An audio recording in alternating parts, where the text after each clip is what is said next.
নমস্কাৰ। আজি মই পাঠ কৰিব লোৱা কবিতাটোৰ শিৰোনাম হৈছে হেল্ল' মই লকডাউনে কৈছোঁ। কবি কেশৱ কুমাৰ শইকীয়া, পাঠ দিষ্ট্ৰুপা বৰদলৈ। হেল্ল' মই লকডাউনে কৈছোঁ। আপোনাৰ মোৰ বাবে অশান্তি লাগিছে নেকি?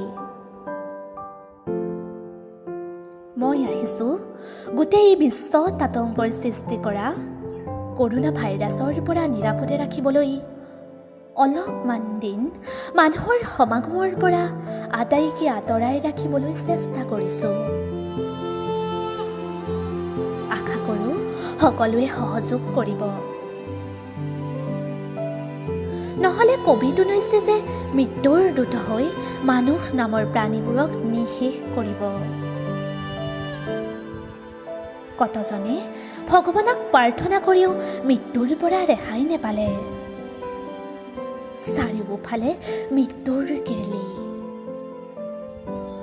তথাপিও কিয় জানো মনুষ্য অলপো সচেতন নাই। এইকেইদিন নিমখ ভাতমুঠি খাই জীয়াই থাকিবলৈ শিকাচোন।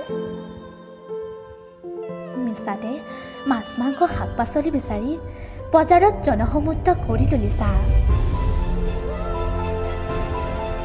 নিজৰ হাতখন ভালদৰে চাবোনেৰে ধুই নিতৌ চাফ চিকুণকৈ থাকিবলৈ হ'ল।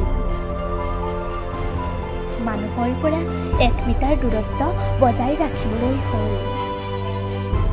যি খাবা ভালদৰে ৰান্ধি খাবা। মিছাতে মোক নেওচি গৈ পুলিচৰ গৰুপিটন খাইছা। এই দিনকেইটা সকলোৱে ঘৰতে থাকি নিৰাপদে আশ্ৰয় লওঁ। নিজৰ লগতে আনকো নিৰাপদে থাকিবলৈ সহায় কৰা।